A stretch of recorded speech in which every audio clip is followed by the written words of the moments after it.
57 சங்கீதம் 19 வசனத்தை வாசிங்க பார்க்கலாம். தங்கள் ஆபத்திலே கர்த்தரை நோக்கி கூப்பிடுகிறார்கள். கவனிங்கள், ஆபத்திலே மக்கள் கர்த்தரை நோக்கி கூப்பிடுகிறார்கள். அவர்கள் இக்கட்டுகளுக்கு அவர்களை நீங்களாக்கி ரட்சிக்கிறார். இக்கட்ல இருக்கிறாங்க, அவங்களுடைய இக்கட்டுகளுக்கு அவர்களை நீங்களாக்கி ரட்சிக்கிறாராம். அடுத்த வசனம், தமது வசனத்தை அனுப்பி அவர் தமது வசனத்தை அனுப்பி அவர்களை குணமாக்கி அவர்களை அழிவுக்கு தப்புவிக்கிறார். அப்போ அவங்க கூப்பிடுறாங்க, ஆபத்துல கூப்பிடுறாங்க, நெருக்கத்துல கூப்பிடுறாங்க, வருத்தத்துல கூப்பிடுறாங்க, சங்கடத்துல கூப்பிடுறாங்கன்னா அவர் உதவி எதன் மூலமாக செய்கிறார்னா வசனத்தின் மூலமாய் தான் செய்கிறார். நீங்க ஆபத்து வந்துருச்சு அப்படின்னு சொன்ன உடனே நீங்க ஆபத்தை பார்க்க கூடாது, வார்த்தையை பார்க்கணும்.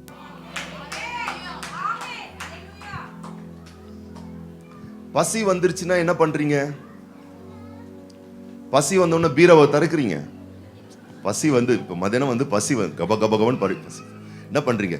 அந்த பீரவை தர அங்க கொஞ்சம் புடவை இருக்குது, அதை கொஞ்சம் பார்க்கலாம். பசி வந்தா பீரோவை திறக்க மாட்டோம், கிச்சனுக்கு போவோம், ஃப்ரிட்ஜை ஓபன் பண்ணுவோம். பக்கத்துல பார்த்து சொல்லுங்க, பசி வந்தா பீரோவை திறக்க கூடாது, ஃப்ரிட்ஜை திறக்கணும். ஆபத்துன்னு வந்தா ஆட்களை தேடக்கூடாது, ஆண்டவருடைய வார்த்தையை தேடணும். ஏன்னா உதவி இங்க இருந்து தான் வருது, உதவி இதன் மூலமா தான் வருது. அப்போ ஆபத்தில் கூப்பிட்டார்களாம், இக்கட்டுகளுக்கு நீங்களாக்கி விடுவித்தாராம். எதன் மூலம் விடுவித்தார்? எதன் வாயிலாக விடுவித்தார்? தம்முடைய வசனத்தை அனுப்பி அவர்களை குணமாக்கி அவர்களை அழிவுக்கு தப்புவிக்கிறார். வேர்டு தான், வசனம் தான், வார்த்தையின் மூலமாகத்தான் அவர் கிரியை செய்கிறார். அப்ப நான் சொல்றேன், ஒரு இக்கட்டு, ஒரு நெருக்கம், ஒரு வருத்தம், ஒரு சங்கடம்னா நீங்க எதை பார்க்க கூடாது?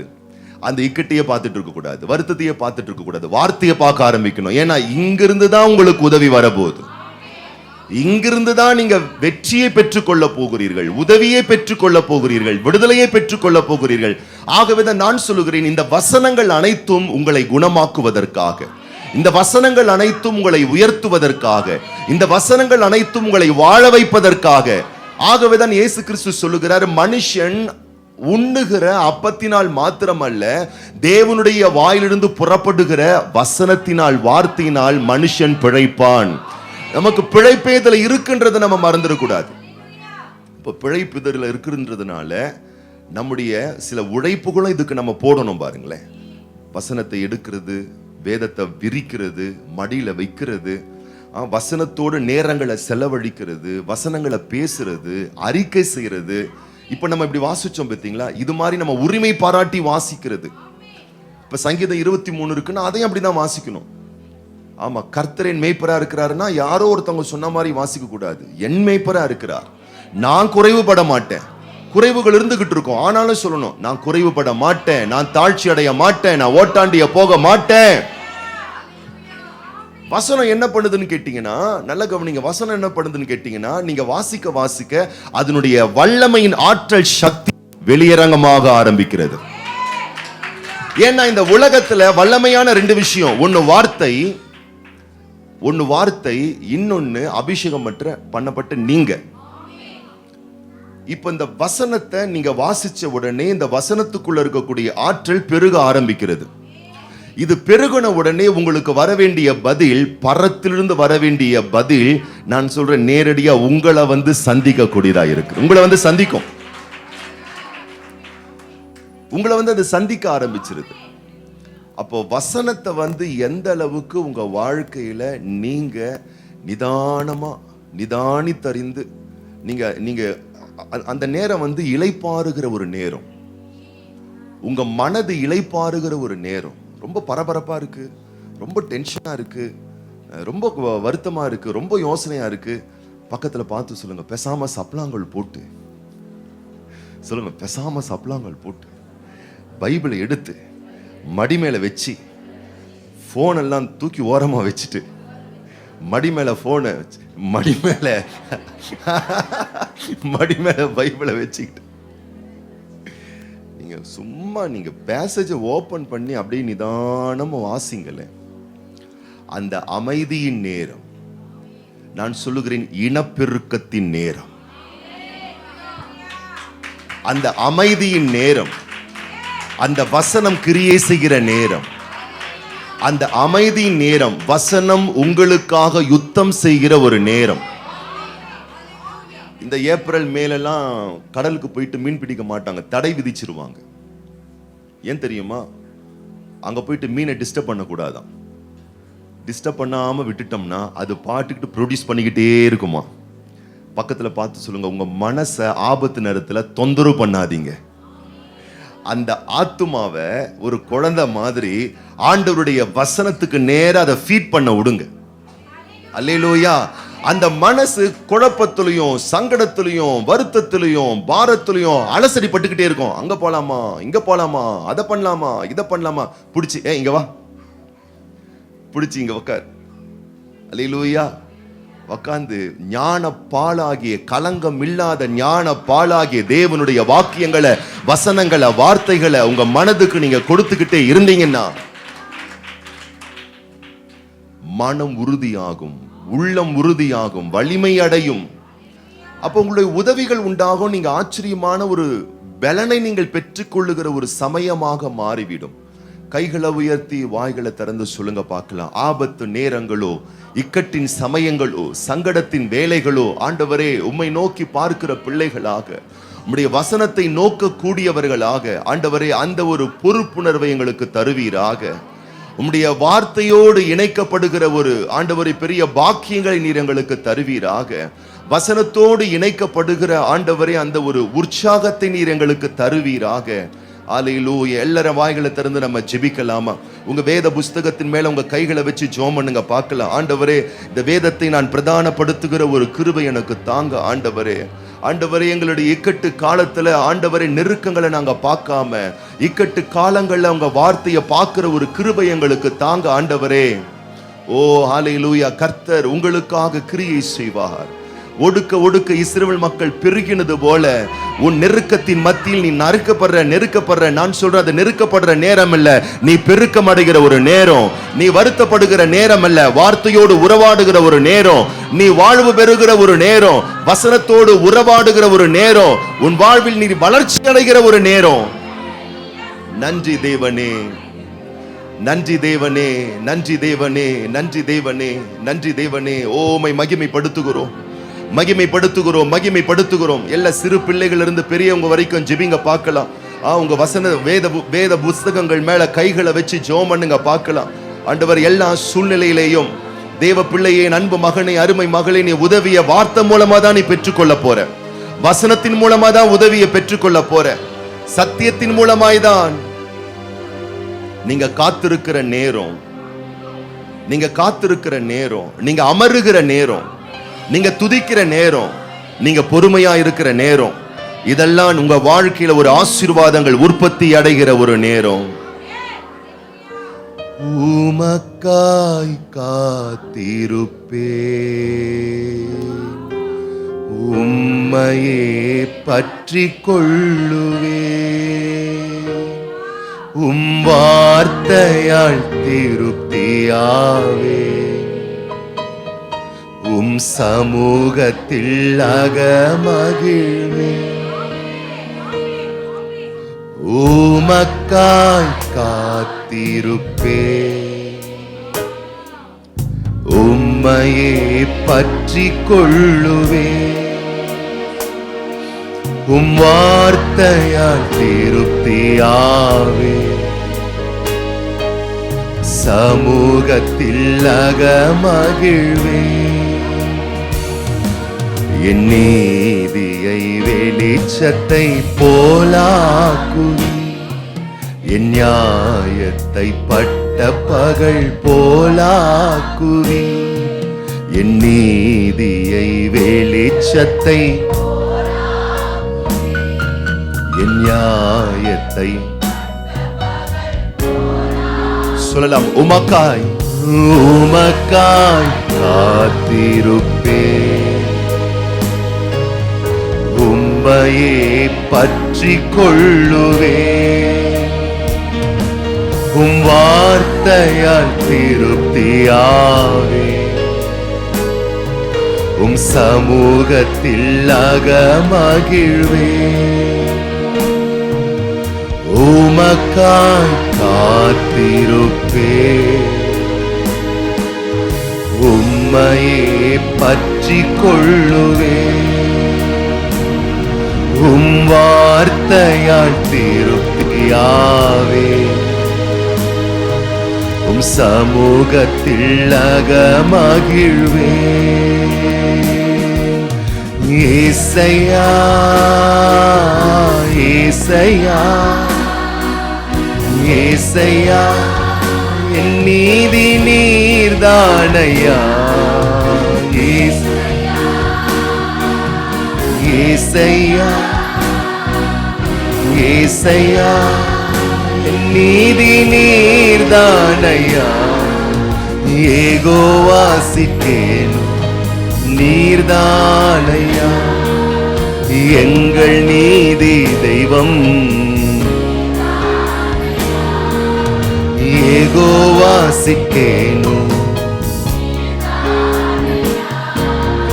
எங்கள் நீதி தெய்வம் நையா.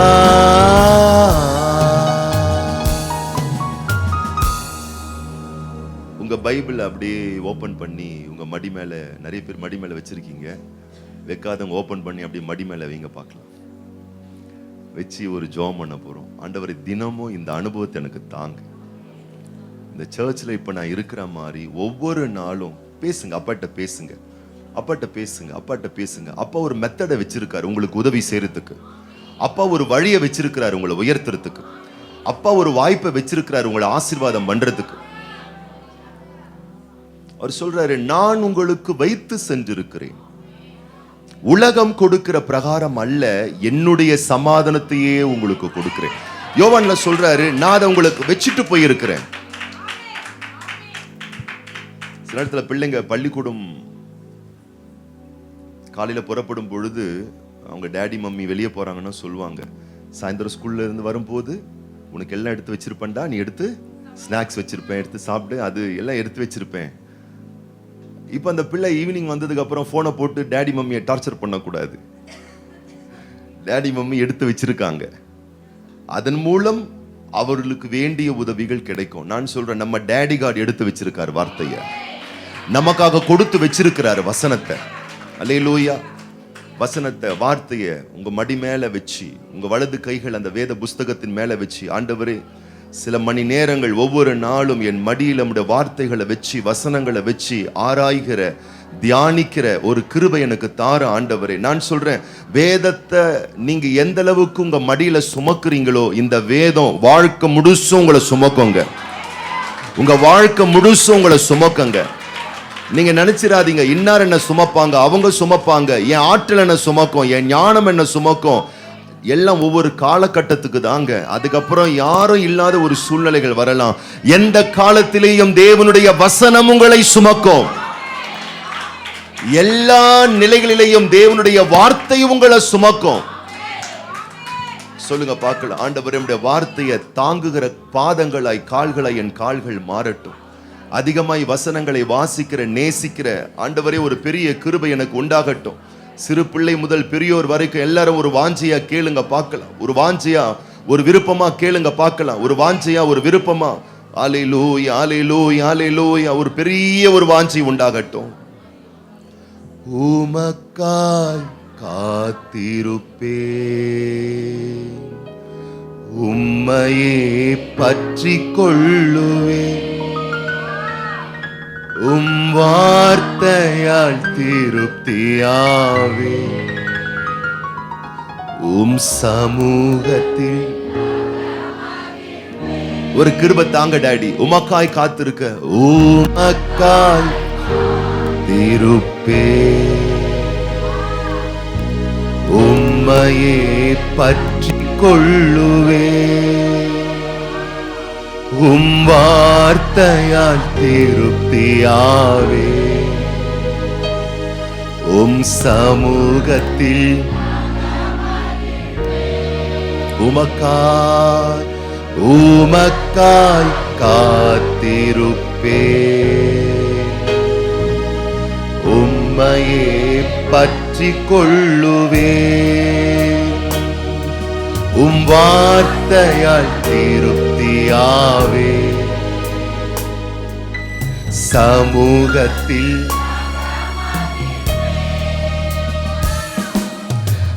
ஆபத்து காலத்தில் வெட்கமடைவதில்லை நான், பஞ்ச காலத்தில் என்னை திருப்தியாக்குவி, ஆபத்து காலத்தில் வெட்கமடைவதில்லை நான், பஞ்ச காலத்தில் கர்த்தரே தாங்குகிறீர், என் பாதையிலே நோக்கமாய் உள்ளீர், என் வழிகள் ஒன்றும் பிசகுவதில்லை, என் அடியை உறுதிப்படுத்துகிறீர், கர்த்தரே தாங்குகிறீர், என் பாதையின் மேல் நோக்கமாய் உள்ளீர், என் வழிகள் ஒன்றும் பிசகுவதில்லை, என் அடியை உறுதிப்படுத்து. நண்பகல் மட்டும்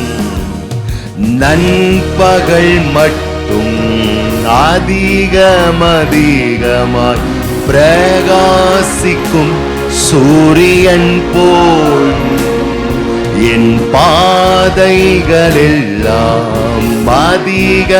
அதிகமாய் பிரகாசிக்க செய்பவர் நீ, நண்பகல் மட்டும் நடுப்பகல் வரைக்கும் உன் பிரகாசத்தை தேவன் பிரகாசிக்க வைப்பார், என் பாதைகளெல்லாம் அதிகமாய் பிரகாசிக்க செய்பவர் நீ, யெகோவா சிட்கேனும் நீர்தானையா எங்கள் நீதி தெய்வம், யெகோவா சிட்கேனும் நீர்தானையா எங்கள் நீதி தெய்வம் நையா.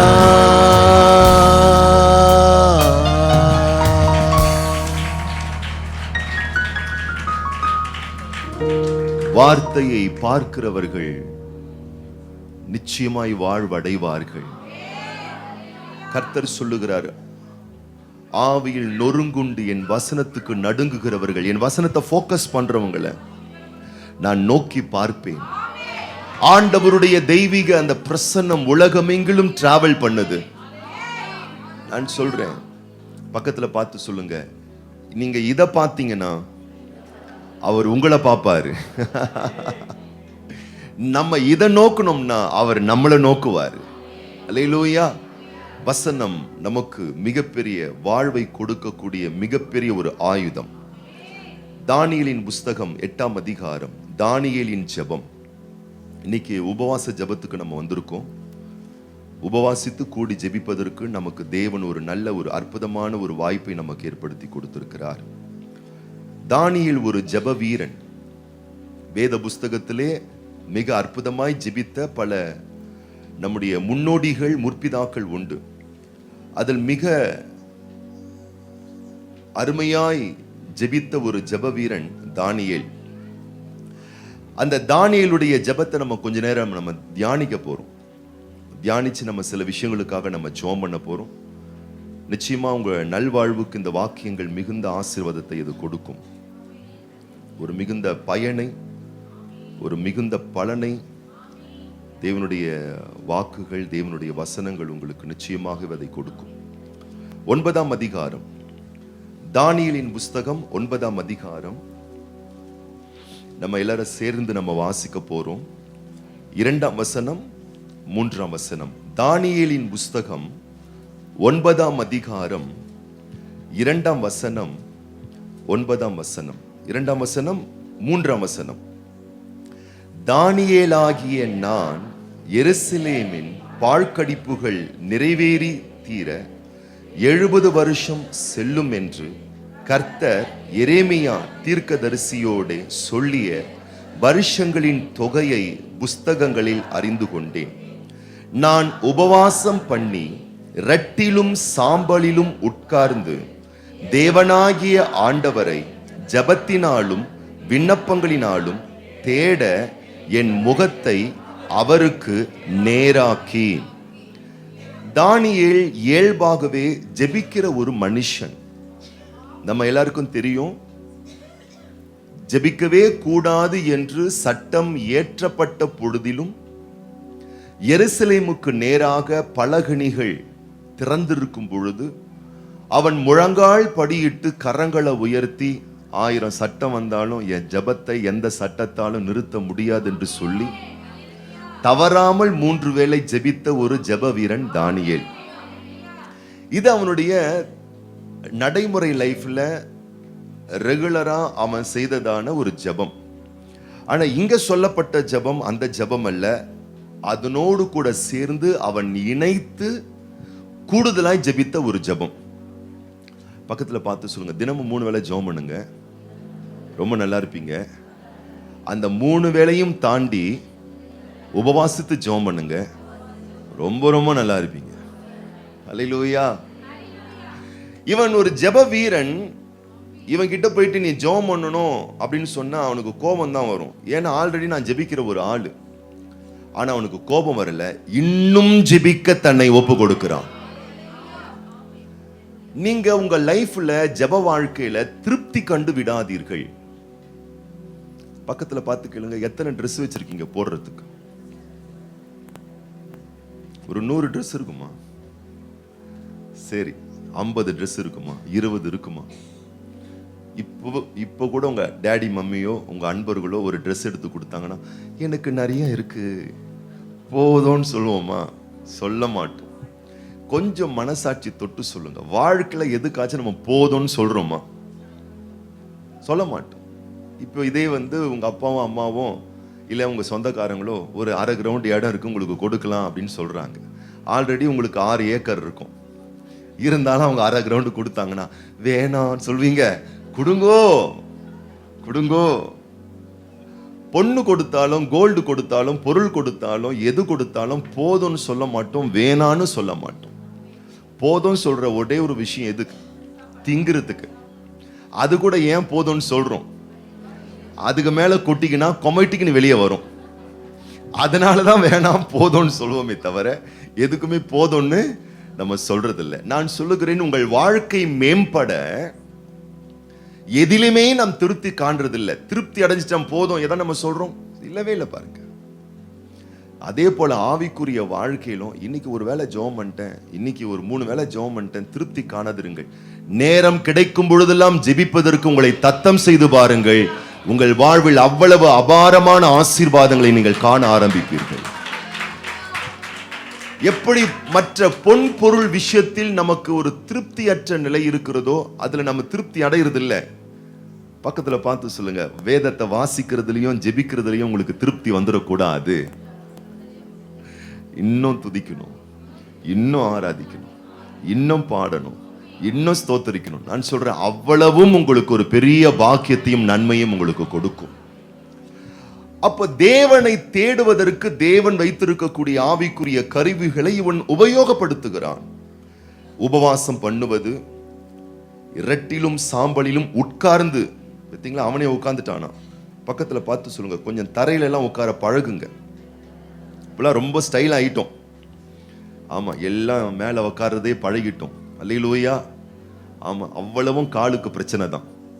எந்த அளவுக்கு தரையில உட்கார்றீங்களோ அதனாலே எங்கள் வீட்டில் டைனிங் டேபிளே நாங்கள் வாங்குறது இல்லை. நீங்கள் வேணால் வாங்கிக்கோங்க, நான் தப்பாக சொல்லலை, உங்கள் விருப்பம். கீழே தரையில் உட்காந்து எந்த அளவுக்கு நீங்கள் பழகி உங்கள் கால்களெல்லாம் பயிற்றுவிக்கிறீங்களோ அந்த அளவுக்கு உங்கள் கால்களுக்கு ரொம்ப ஆரோக்கியமான ஒரு விஷயம். அல்லேலூயா. சில பேர்லாம் நினைக்கிறாங்க, மெத்தையிலே நாங்கள் சப்னாங்கால் போட்டுக்கிறோம் ஐயா.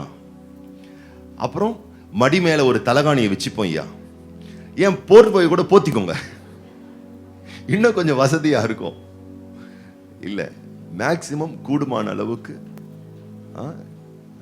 கீழே உட்கார்ந்து ஒரு மேட்டு, ஒரு பாய் விரிச்சு நீங்க எந்த அளவுக்கு இப்படி பயிற்றுவிக்க பழகுங்கள்.